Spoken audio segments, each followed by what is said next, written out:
Salut à tous. Après un épisode 3 un petit peu plus calme sur le plan du classement général, où on a eu finalement une neutralisation des favoris, avec également quelques arrivées au sprint, dont celle de l'étape 10 ici, que Calabi One remporte. Je vous promets un épisode 4, donc on est dédié au Tour de France, sur ce début de série avec la Bora Hansgrohe. Je promets un épisode 4 beaucoup plus animé. Nous nous rappelons de la victoire de Bernal. C'est les seules petites différences qui ont eu lieu au général. C'était sur l'étape 11. Bernal s'impose sur l'étape de Malocène avec le double Ventoux là. Derrière, on avait eu du sprint. Je vais pas avoir le temps de mettre du bonus Polite sur les Flandriennes dans cet épisode, tellement les étapes vont être disputées. Voilà. Mon projet, c'est de proposer quelque chose en mode carrière. Je vous ai déjà expliqué pourquoi précédemment. Et Sagan avait remporté l'étape 13. En mode carrière, jouer le Tour de France avec toutes les contraintes que ça implique au niveau de la planification également. Sagan avait pris le vert, il y avait une petite avance là sur Van Der Poel d'environ 70 points. Kelderman est placé, mais Alaphilippe est en jaune. Et honnêtement, au début de l'épisode, on se doute que ça va se décanter. Roglic et Bernal avaient connu quelques soucis, des chutes qui leur avaient fait perdre du temps. On va être offensif sur cet épisode-là. Les parcours s'y prêtent, et notamment commencer déjà avec cette étape 14, Carcassonne-Quillan, où on a forcément des petites ambitions, notamment avec Peter Sagan pour ce qui est d'aller chercher des points. Vous voyez, donc, sont 183 km. En fait, c'est vraiment une étape pour baroudeur, celle-ci. Mais les punchers distancés au général peuvent aussi vouloir la prendre. Et quelqu'un qui est en chasse comme ça de points pour le maillot vert, comme Peter Sagan ici dans la partie, même s'il le porte déjà, mais on se méfie énormément de Mathieu Van Der Poel, peut viser cette étape-là. Donc c'est pour ça que je vais l'envoyer à l'avant, ici. Il va se retrouver dans un groupe qui est pas mal. On notera notamment la présence du Danois Michael Valgren, Jay Hindley, Benoît Cosnefroy. Ici, c'est marrant, j'ai essayé d'envoyer Schelling également dans l'échappée, parce que je me disais que autant Sagan pouvait vouloir prendre les points intermédiaires, autant Schelling pouvait vouloir éventuellement doubler son capital victoire d'étape sur cette numéro 14 là. Il n'en sera rien en fait, parce qu'après avoir failli rentrer sur le groupe, regardez ici, c'est un truc de fou, il est à deux doigts de rentrer IDS Schelling, et puis en fait il rentrera jamais, l'histoire est terminée, il se repliera sur le peloton. Comme quoi les échappés, il n'est pas non plus systématiquement si évident de les prendre, parce que parfois les coureurs de l'échappée roulent pas mal et empêchent de boucher le trou, et on se retrouve dans l'impossibilité en fait de revenir. Ce qui est pas mal, Ce qui est pas mal, je trouve, ça apporte une petite difficulté. Là, après le GPM, ça s'excite un petit peu dans le groupe. Mésentente dans le groupe d'échappés avant le sprint intermédiaire. Et moi, j'assume une part des relais, mais évidemment, dans la petite difficulté précédente, c'était pas forcément Sagan qui menait le groupe, ce qui est quand même assez légitime. On va prendre les points, personne ne va nous les contester, bien évidemment. Enfin, bien évidemment. Ça n'a pas toujours été le cas, mais là, en tout cas, c'est le cas. On notera que Van Der Poel, probablement assez loin dans le peloton au moment du départ de l'échappée, ne s'est pas mêlé, alors qu'à l'épisode précédent, ou l'épisode 2 également, je vous avais dit qu'il y avait quelque chose de bien, mais vous avez forcément constaté sur vos parties, c'est que le jeu réagit lorsque vous attaquez avec un de vos coureurs pour partir en échappée, soit pour aller chercher des points du maillot vert, soit pour les points GPM. Le jeu réagit et envoie d'autres candidats, et notamment envoie des rivaux pour ces classements annexes. Donc c'est pas mal du tout. Ici, ça n'aura pas été le cas, mais je pense que je vous dis que Van Der Poel était un petit peu bloqué, parce que tout dépend aussi de la position initiale dans le peloton au moment de démarrer l'étape. Ça, on n'y peut pas grand-chose. Sagan, sa grande force, enfin, une de ses grandes forces, même s'il est au crépuscule de la carrière, c'est la capacité à revenir en descente. Alors, Hindley et Valgren, qui étaient les deux plus forts sur cette deuxième difficulté du jour, n'ont pas été trop vache, hein, ils ont attendu Sagan. Mais de manière générale, dans les descentes, Sagan peut vraiment faire un tabac. Et c'est assez appréciable de pouvoir comme ça soit rattraper des différences, soit en faire, on ne sait jamais, un de ces jours, avec cette belle note de descente. La note de descente, au final, elle est très très importante hein, dès lors qu'on est sur des profils accidentés comme ça, voire montagneux. Elle joue un rôle prédominant. Par exemple, c'est aussi pour ça que j'ai choisi cette carrière avec 2 Koenig Quick-Step que je mène en parallèle. C'est à cause de la note... Salut Sheldon.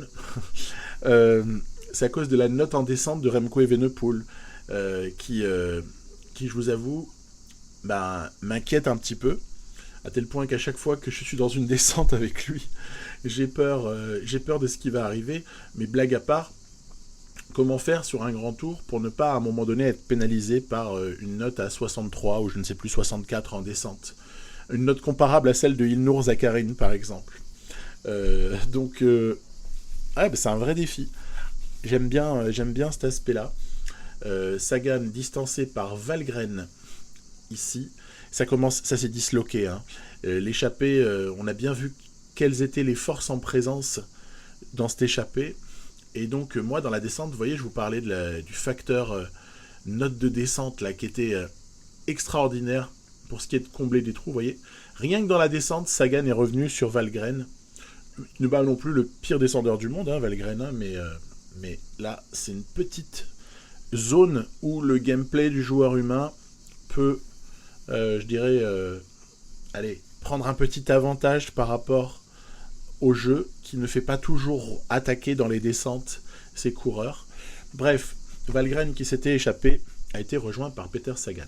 Ça sent plutôt bon. Regardez, l'écart, il est de l'ordre de 3 minutes avec le peloton.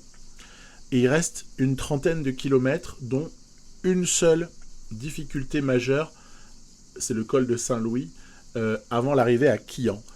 Et donc à ce moment-là, moi je suis assez confiant, même si on perd du temps. Regardez, 2 minutes. 2 minutes. Et ça va. Et là, il va se passer un truc, franchement. Je vais revenir dessus à la fin de l'étape. Regardez juste une chose, c'est comment l'avance va fondre. Une 30, une 20, une 10. On est maintenant quasiment sous la minute. 40 secondes, trentaine de secondes, 20 secondes. On a compris. Vous avez vu, ça revient. Ils sont lancés comme des frelons derrière. C'est quelque chose d'incroyable, à tel point que maintenant, nous n'avons plus qu'une vingtaine de... Pourtant, j'ai commencé à intensifier l'effort et tout, avec Sagan, pour essayer de résister au retour du peloton. Hein. Peine perdue. On va se faire reprendre. Et celui... Juste le temps de valider un petit succès Steam en bas à droite, là. Et qui est-ce qui va nous reprendre, en fait ? C'est Lutsenko. On ira voir juste après qu'est-ce qui s'est vraiment passé, parce que honnêtement, c'était un phénomène incroyable. Moi, j'ai plus d'un tour dans mon sac. Hein. Patrick Conrad, par exemple, est capable de contre-attaquer immédiatement. Hein. Donc, c'est ce qu'on essaye de faire ici. Allez, on lance Patrick Conrad. C'est pas tellement pour reprendre du temps, parce que 9 minutes, bon, on a compris, Conrad n'est pas en position de jouer un rôle sur ce Tour de France pour le classement général. Par contre, il est trop bien classé pour être ignoré. Et ça va peut-être m'attirer quelques ennuis, parce que peut-être que s'il avait été au-delà de la 20e place, on aurait pu sans problème bénéficier d'une certaine passivité du peloton. Il n'en est rien. Warren Barguil, qui a également coché l'étape, on le verra juste après, pourquoi est-ce que je vous dis ça, écoutez, est à l'origine, ainsi que Van Aert, ainsi que tous les gros cadors de la reprise de l'échappée de Conrad.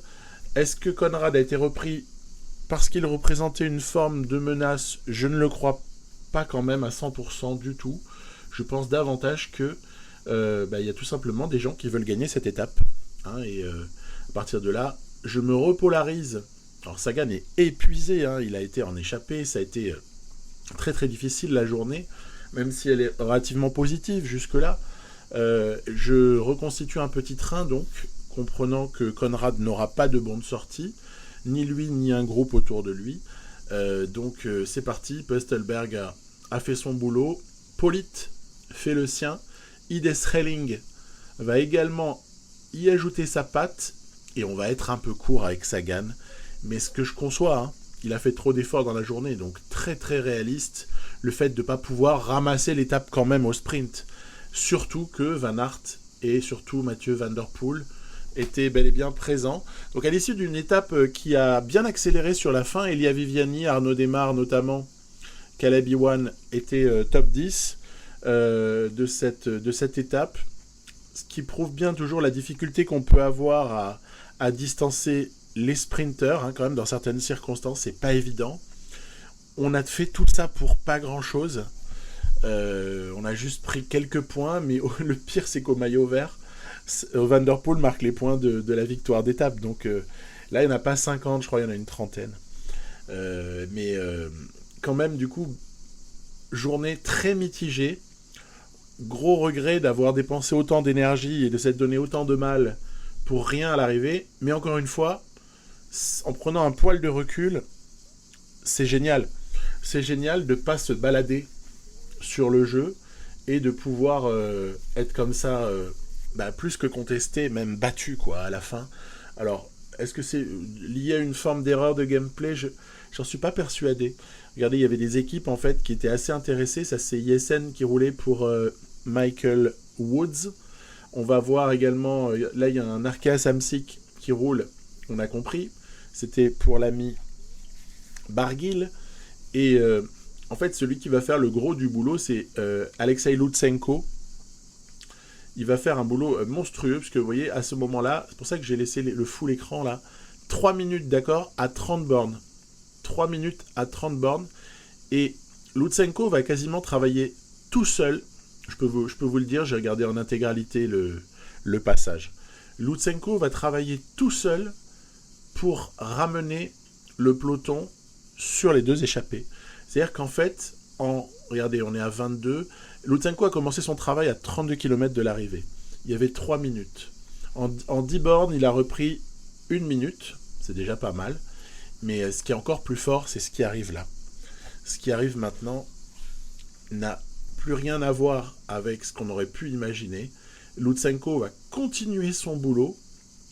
Et en fait, on est à 20 bornes, vous voyez, donc ça va faire 13-14, en 13 km à peu près, 13-14 km, Lutsenko va boucher 3 minutes sur Valgren et Sagan, qui n'étaient pas en défaillance. Hein. Alors là, ils ne sont pas encore repris, mais il n'en a plus pour longtemps. Allez, on va faire un prix en 15 bornes. 15 bornes, 3 minutes. Puis après, la suite, on la connaît.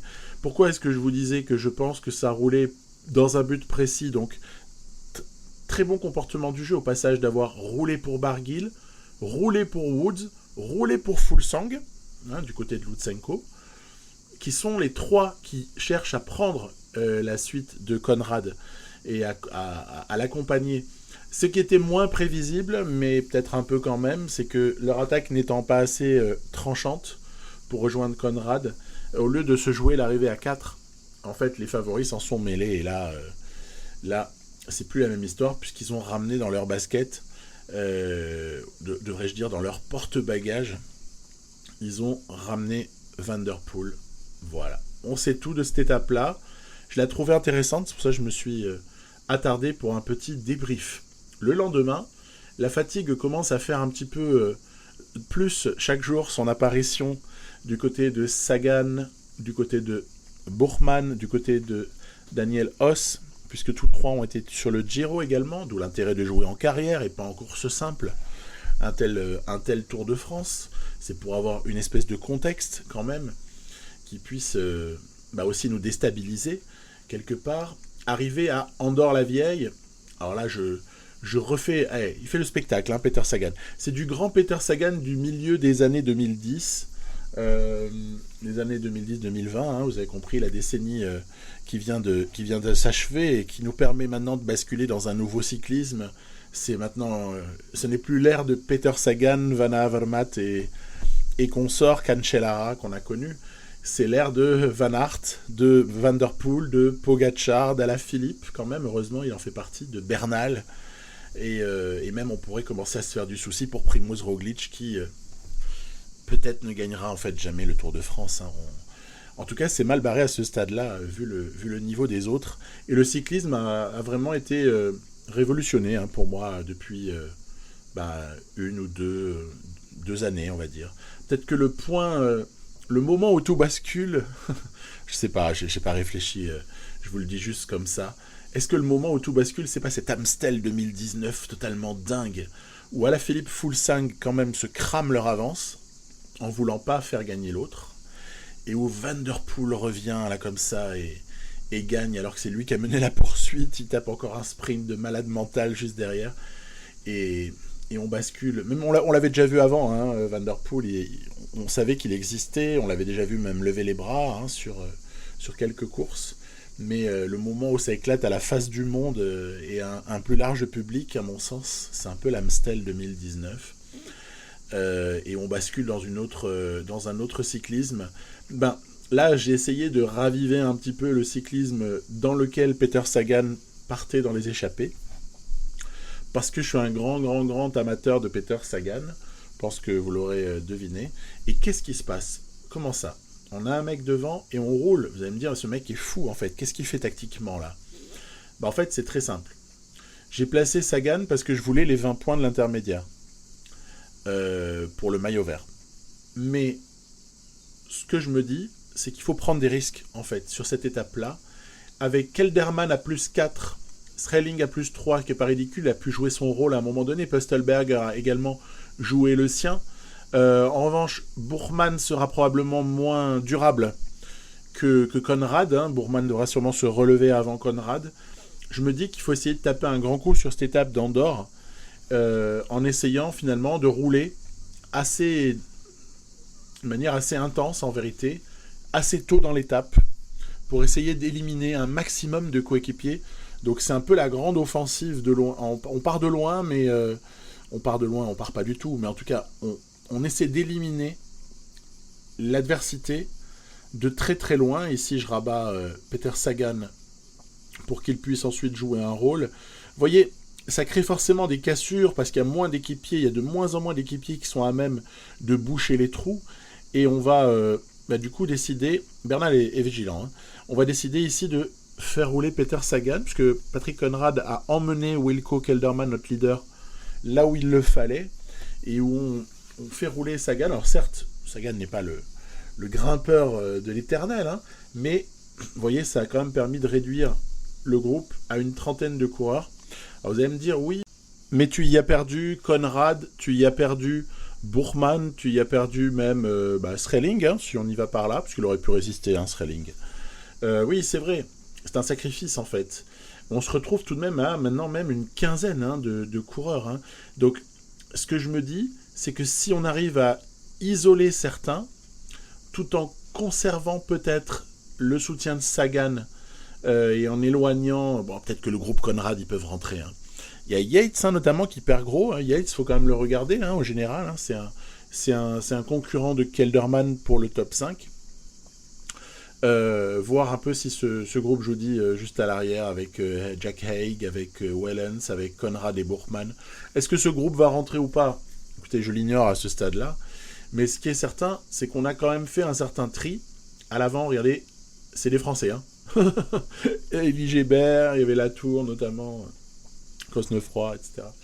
Guillaume Martin, lui, a été un peu distancé, tout comme Jane Lee, surtout dans la fin de l'ascension précédente.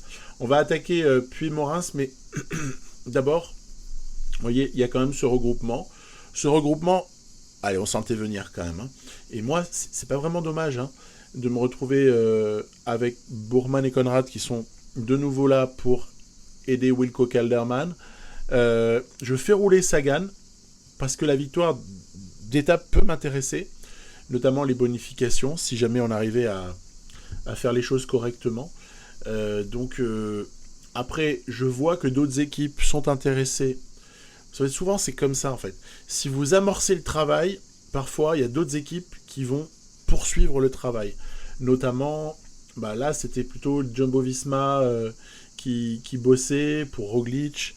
On a vu également Bahreïn, Bahreïn Victorious, qui est très très forte sur ce Tour de France. Le leader Mikel Landa, qui franchement m'a l'air bien redoutable. Lui aussi est placé dans le groupe des, on va dire, des 7 coureurs qui peuvent encore prétendre à la victoire. Donc, on se retrouve ensuite avec le seul Conrad, parce que finalement, Bourman et Sagan ont été éliminés entre-temps par un durcissement qui n'était pas de mon fait à moi. C'est plutôt Bahreïn qui s'est mis à rouler, comme vous le voyez ainsi à l'image. Ce passage d'étape est très ingrat, parce qu'au final, on a fait énormément de travail, et on se retrouve quasiment piégé. Vous voyez, la barre de Kelderman est... ça y est, voilà, à zéro, il n'a plus rien. Là, à ce moment-là, on se dit, il y a vraiment un souci, et tactiquement, on a été trop gourmand, quoi. On a été trop gourmand, on a voulu faire quelque chose, finalement, dont on n'était pas capable, avec les notes de Wilco. C'est vrai que, de base, il a que 78, en plus, en montagne, en plus, comme sa forme est inférieure à 95, il ne bénéficie pas du bonus +1 que les coureurs ont quand ils ont au moins 95 de forme. Ouais, je sais. Mais il faut faire avec. C'est aussi pour ça que c'est bien de jouer en mode carrière, parce que vous avez la fatigue des grands tours, là, dont j'ai parlé dans une vidéo récemment, les fameux 45 points, ou 40 à 45 points, on va dire, de fatigue qui sont ajoutés aux coureurs entre le début et la fin du grand tour. Ah tiens, ça rentre. Allez, ça va. Ça a été un scénario qu'on connaît sur PCM, où des fois devant, ça s'entend plus. Ça permet au groupe qui est juste en poursuite de rentrer. Et pour Kelderman, c'était peut-être salvateur. C'est au moment où on a réussi à rentrer. Alors là, j'essaie de me positionner au bas de la dernière difficulté du jour. C'est de me positionner le mieux possible afin de ne pas subir tellement, parce qu'on sait que ça va attaquer. Et petit rétrécissement de la route en plus. Donc il faut être positionné dans ces cas-là. Et essayer de basculer en fait au sommet de la bonne façon. C'est ce que j'espère, en tout cas. Pogačar est bien placé, Bernal également, Landa, Roglic. Je me demande encore comment Dan Martin... Ah, ça y est, ça attaque. Je me demande encore comment Dan Martin peut s'accrocher à ce point-là, et Ciccone également. Mais bon, ok. Moi, j'ai pas voulu suivre l'attaque, parce que j'ai toujours peur de suivre les attaques de ces mecs-là. J'ai peur d'être rincé, en vérité, quand eux, il leur restera encore de la barre et me faire lâcher. Alors vous allez me dire, t'es lâché de toute façon, là. Oui, c'est vrai, sauf que, regardez, en effort curseur, je peux rentrer. Alors, eux peuvent réattaquer, regardez, hop, Landa, Roglic, Pogačar. Oui, mais l'avantage, c'est qu'on n'est pas loin du sommet. L'ascension était relativement courte ici, et certes, on est épuisé, mais on a peut-être encore un espoir de rentrer, puisque on a quelques coureurs qui ont aussi intérêt à rentrer avec nous. Derrière Lopez, Cosnefroy, Martin... Alaphilippe a pris une cassure, quand même. Je parlais de Martin, lui aussi a peut-être mangé quelque chose. On va voir à la fin de la descente. Regardez, Bernal, il nous fait du bon travail, mais moi je vais attaquer. On va essayer de rentrer là sur les hommes de devant. Landa, Pogačar, Roglic. On va essayer de rentrer sur eux. En plus, on a l'air de faire une différence avec le troisième groupe. Allez, ça y est, on est rentré, on contre. On contre carrément avec Quintana et Ciccone. Alors, est-ce que Kelderman n'en fait pas trop à ce moment-là? Honnêtement, si. Je sais que j'en fais trop, mais je vois un écart. Et du coup, l'écart, je me dis, allez. Il faut à tout prix profiter de cet écart. Et là, patatras, il y a une bosse. Voilà, du coup, je me suis économisé un peu, ce qui n'a pas mis aux autres, en fait, de pas calculer et d'attaquer, mais cash, victoire limpide de Ciccone. Et Kelderman se fait même sauter. Ah non, quand même pas sur la ligne par Roglic. En tout cas, c'était pas loin. Au final, Alaphilippe et Lopez, par exemple, ou Dan Martin et Simon Yates perdent du temps, mais tous les autres sont alignés sur les mêmes temps. Là, avec Sagan, on rentre paisiblement, après que Bourman et Conrad aient pris un relatif éclat, mais on s'en fiche de leur général. À la limite, autant les relever, si on veut s'échapper confortablement par la suite. Quatrième de cette étape, je dirais que c'est un moindre mal. Surtout, à un moment donné, on était lâché et ça a failli se passer beaucoup plus mal pour Kelderman. qui maintenant a 51 secondes de retard sur Alaphilippe. Ciccone, Pogacar intercalé. Dan Martin est un petit peu relégué au second plan. Ouais, c'est encore pas joué l'histoire. Hein. On a encore une étape ici pour Baroudeur, Lannemezan, plateau de Beille. Donc l'étape 16. Celle-ci est également propice à une échappée. Hein. Peut-être que ce qui ne nous avait pas réussi sur l'étape 14 peut être réentrepris sur l'étape 16.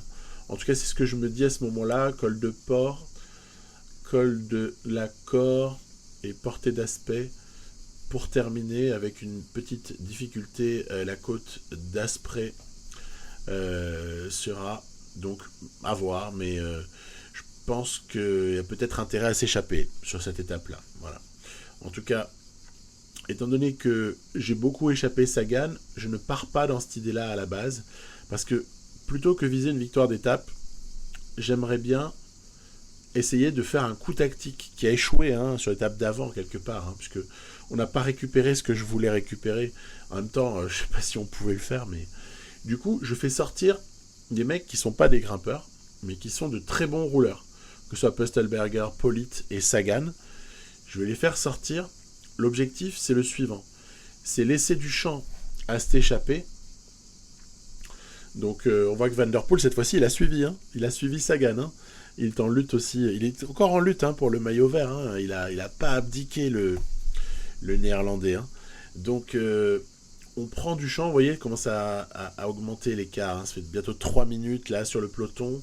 L'échappée est bel et bien lancée. Il y a Cosnefroy, Paché, Elie Gébert, notamment dans cette échappée. Elle semble bien partie. Vous voyez, on est à 5 minutes environ ici d'avance pour l'échappée. Et ça peut me permettre, on s'est positionné à l'avant là, du premier col, peut me permettre d'ambitionner la deuxième partie du projet.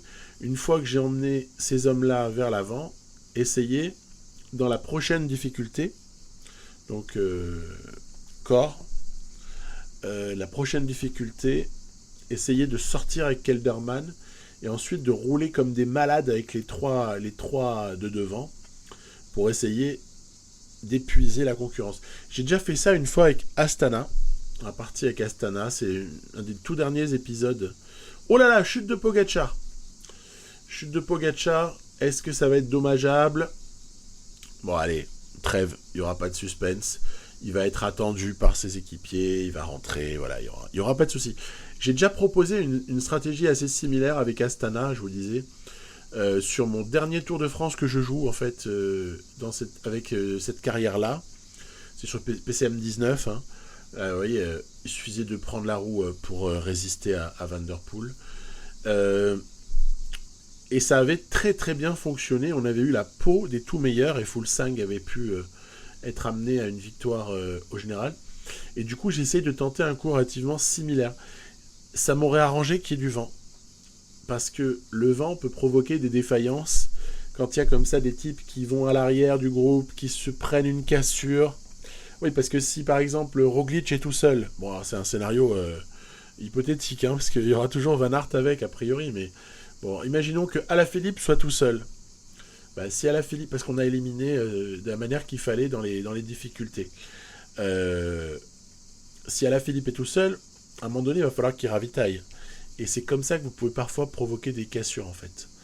Et vous pouvez ensuite les mettre, même les tout meilleurs, Pogacar, Alaphilippe, etc., vous pouvez les mettre à l'amende et les faire vraiment énormément souffrir. Voilà, on est au sommet du col de la Cor. Et derrière, est-ce que le job a été fait ? Pas suffisamment. Vous voyez, stratégiquement, je considère qu'on a un peu échoué parce que on n'a pas réussi à éliminer tout ce qu'on voulait. Il reste une trentaine de coureurs et surtout on n'a pas réussi à faire le jump. La faute à un écart aussi qui était relativement conséquent. Alors c'est pour ça que je détache Pöstelberger. Je détache Pöstelberger en me disant, finalement, au vu de la manière dont l'étape évolue, il n'est absolument pas dit que sur la dernière difficulté que vous voyez là, le moindre écart puisse être fait ou infligé à Pogacar et consorts. Du coup, est-ce qu'on ne devrait pas se recentrer sur la victoire d'étape avec Pollitt et Sagan ? pour ensuite, par contre, rabattre Pöstelberger pour aider les choses à, entre guillemets, bien se passer derrière. Vous voyez, je fais rouler, hein, j'ai vraiment... On a vraiment fait énormément d'efforts hein, pour essayer de déstabiliser la concurrence. Et des fois, on a l'impression qu'on n'est pas payé, mais il faut pas s'arrêter, je crois. Il faut surtout pas s'arrêter, il faut continuer. Et il y a peut-être un moment où ça pourra se débloquer. Quand on fait vraiment le forcing pour rapprocher Kelderman au général. Hein.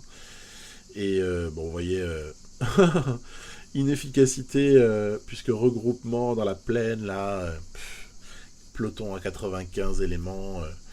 Limite, ça reviendrait plutôt sur l'échappée. Enfin bref, mon scénario idéal, il part en cacahuète et c'est bien dommage, mais en même temps, voilà, on se doutait bien que ce serait un peu compliqué aussi avec cette équipe. Hein. Il faut pas. C'est pas parce que j'essaye de renverser la situation que j'estime que c'est juste de le faire. Hein. À mon avis, non. Kelderman, s'il fait 5ème, déjà, c'est le bout du monde. Hein. Il doit être heureux déjà. Hein. Mais bon, nous, on est dans un jeu, donc on essaie un petit peu de ne pas faire d'attentisme. Quoi. Ça sert à rien d'attendre, de protéger la 5ème place, etc. Il faut mieux essayer de s'amuser un peu, de proposer quelque chose. Vous voyez, encore une fois, groupe très restreint hein, après le porté d'aspect. Hein. Très très restreint, ça sprint. Il y a Van Aert, il y a la Philippe, puis enfin il y a tous les gros moteurs là, qui accélèrent dans la plaine. Moi je vais faire rouler beaucoup Polite à ce moment-là. Polite, très très gros moteur, plus 5, mec qui est quand même capable de faire de gros relais, à tel point que derrière en fait ils vont capituler. Et vous voyez l'écart, ils vont se relever. Ils vont se relever, les Alaphilippe et consorts, vont se relever, ce qui fait que en toute fin d'étape, alors que Polite a offert l'étape à Sagan sur un plateau, eh bien on se retrouve avec presque une dizaine de minutes d'avance sur un peloton des favoris qui s'est complètement relevé. Et ce n'est pas les maigres tentatives que je vais essayer de faire avec Buchmann, Conrad, qui vont échanger quoi que ce soit. Je tiens à dire qu'Alaphilippe a énormément roulé en tête de groupe, ce que je trouvais pour un maillot jaune assez surprenant dans cette étape. Et après avoir énormément roulé, qui est-ce qui va remporter le sprint du peloton ? Alaphilippe lui-même. Il est inépuisable, il est incroyable. Il y a presque cassure là, hein, mine de rien. Ça peut nous être comptabilisé. Hein. Faut se souvenir de l'écart qu'il y avait. Il y avait 51 secondes sur Julien Alaphilippe de retard pour Kelderman avant cette étape. Et alors certes on lève les bras et donc c'est très positif, puis aussi dans la conquête du maillot vert, hein, c'est une bonne opération hein, cette étape-là. Par contre, en ce qui concerne le général, on s'est donné encore une fois énormément de mal pour bien peu de choses, puisqu'on a même trouvé le moyen de perdre 15 secondes sur Alaphilippe, ce qui à ce stade paraît être une énormité. Hein. 15 secondes sur un sprint comme ça, sachant que des fois il y a des cassures qui ne sont pas décomptées, ouais c'est un peu dommage. Mais après, comptez pas sur moi pour pleurnicher, plutôt pensez à la suite, l'arrivée au sommet, à Saint-Lary-Soulan. Celle-là, on la coche. Il va falloir être bon. Et il va falloir peut-être prendre moins de risques que ce que j'ai pris au cours de l'étape 15, celle qui arrivait à Andorre. Donc, se méfier, parce que 16 km à 8,7%. Hein. Col du Portet, là. Oh là là là là. Ça va être très difficile. Il y aura eu Persourde notamment avant, Val d'Azé. Donc là, je me dis, est-ce qu'on pourrait pas envoyer un relais à l'avant ? Voilà. C'est ce que j'essaye de faire. J'essaye d'envoyer Manuel Buchmann devant, dans l'échappée, en me disant que si Buchmann est devant, en plus ça va, c'est validé par le peloton, il n'y a pas de problème, il laisse partir Buchmann, ok. Tout va bien, il y avait suffisamment de retard, Emmanuel Buchmann, 18 minutes, voilà, c'est tranquille, quoi. Eh bien, le problème, c'est qu'en fait, le groupe des 3 que vous voyez là, avec Carcy notamment, ne rentrera jamais sur les hommes devant qui roulent et qui mènent grand train. Tiens, on aperçoit Ben O'Connor. Voilà, ça ne roule pas. Tiens, petite chute pour Egan Bernal ici. Vous inquiétez pas, il va être attendu par ses équipiers. C'est comme Pogacar. Ça réagit tout de suite. Mec va réintégrer le peloton sans la moindre difficulté. Ce qui n'est pas le cas de Buchmann, lequel va devoir finalement se relever et être repris par le peloton. Donc ma tentative d'envoyer Buchmann à l'avant aura été totalement inopérante. Et le moins qu'on puisse dire, c'est que c'est bien dommage. Parce que je pense que ça aurait été pas mal de l'avoir devant Emmanuel Buchmann pour qu'il soit super en forme et pour pouvoir apporter un gros soutien à Wilco. Et ouais, mais c'est ma faute ça. Il y avait qu'à mieux prendre l'échappée ou alors lui faire prendre plus de retard et pouvoir l'envoyer un peu plus systématiquement à l'avant. La faute à une première semaine où je ne savais pas si en fait Kelderman pourrait vraiment jouer le général et s'il n'y aurait pas aussi la nécessité de garder un Buchmann ou un Conrad dans le coup pour pouvoir au pire se rabattre sur une des deux options pour le classement général. Voilà, donc c'était un peu compliqué à la base de ne pas pouvoir savoir. Vous voyez qu'ici en fait je roule beaucoup avec Daniel Hoss parce qu'en fait je voulais faire payer un petit peu à cette échappée le fait de ne pas vouloir y inclure quelqu'un de chez nous. Donc j'ai roulé pas mal. Là c'est Bahrain Victorious qui roule aussi. C'est pour le compte de Mikel Landa. Et on se retrouve ici, vous voyez, bientôt à épuisement d'une grosse partie de nos troupes. C'est parti, allez Manu, c'est parti, tu peux y aller. Mais bon, voilà, on n'est pas sûr d'aller bien loin encore avec tout ce petit monde. Au moment où Kelderman muscle un petit peu les débats et où, hormis perdre nos équipiers, je ne vois pas réellement ce qu'on a pu faire bouger.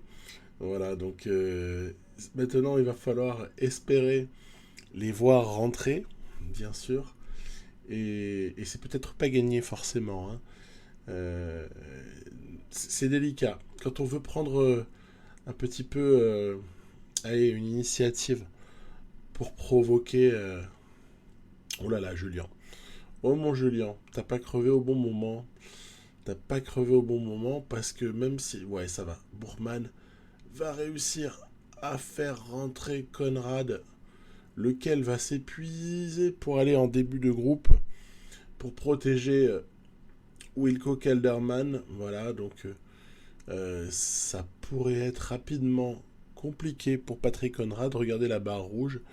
On est en train de perdre Conrad après avoir malheureusement aussi épuisé Emmanuel Buchmann. Encore une fois, était-ce le bon choix? À un moment donné, je finis par penser que oui. Tiens, Van Aert qui capitule enfin. Oh là là, qu'est-ce qu'il est fort lui alors. Qu'est-ce qu'il est fort. Donc, sinon, nous on est contents. Hein. Allez, moi je peux sans problème aborder cette descente avec Kelderman à qui il restait de la barre, mais également Buchmann et Conrad que l'on pourra probablement utiliser dans le col du Portet. Mais qu'est-ce que c'est stressant. Qu'est-ce que c'est stressant cette fin d'étape.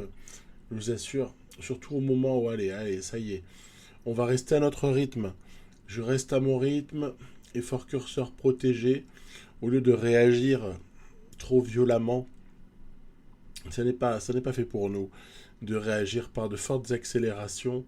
On est plus sur un type de façon de grimper qui est régulier en se mettant à son rythme et non pas en se faisant complètement dicter le tempo par l'adversaire.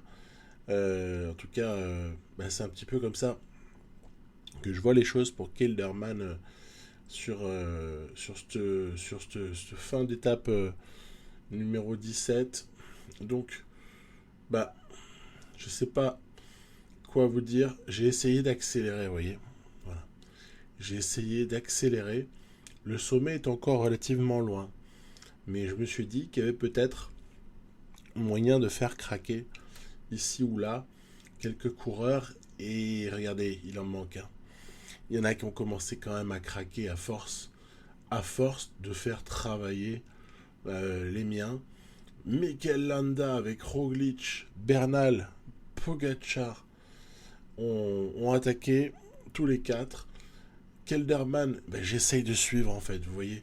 Une fois n'est pas coutume, j'essaye de suivre par même une attaque. Oh là là, et le trou là, le trou, monstrueux trou. Dans cette fin d'étape, plus personne n'en peut plus, à part les 5 hommes à l'avant. Bernal et Roglic vont redémarrer. C'est fou, hein. Ils ont une santé, ces deux-là. Heureusement qu'ils ont chuté un petit peu plus tôt dans le tour, sinon on serait déjà en mano à mano. Derrière, Ciccone et Julien Alaphilippe ont essayé de boucher le trou avec ces hommes de tête, mais ça aurait été très très difficile pour Alaphilippe qui va sûrement perdre son maillot jaune sur cette étape-là. Giulio Ciccone n'est pas loin de reprendre Wilco Kelderman, lequel continue. Moi, je gère jusqu'au sommet. Hein. Il en reste un des kilomètres. Hein. Attention. Hein. Donc, on va essayer de reprendre Tadej Pogacar.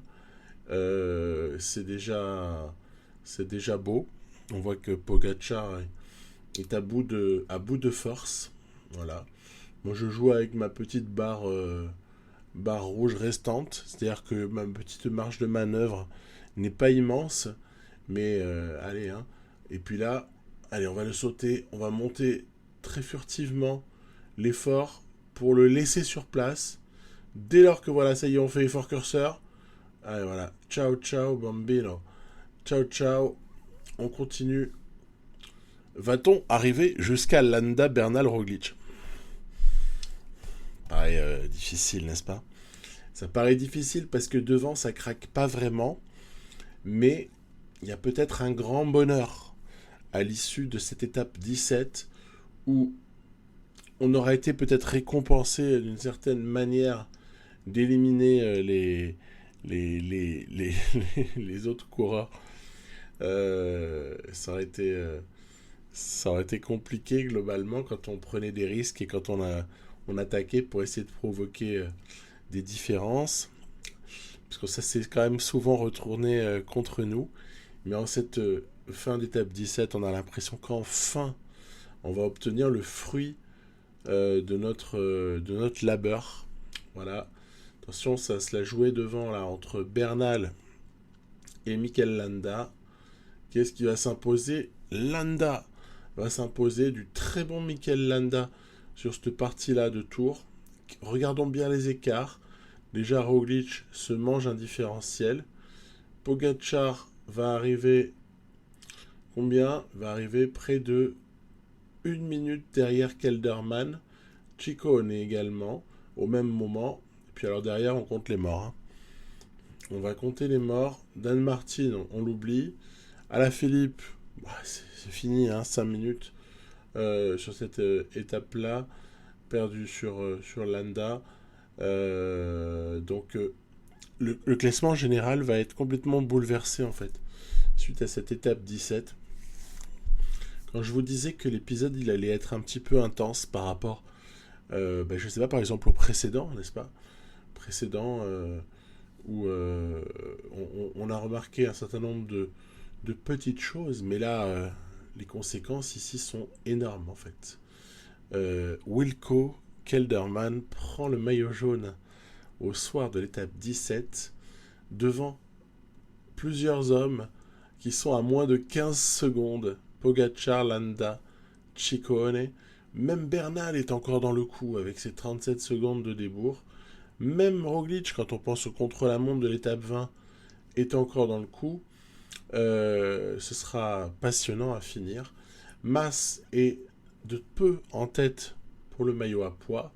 Sagan possède, exactement 100 points d'avance sur Van Der Poel pour le maillot vert.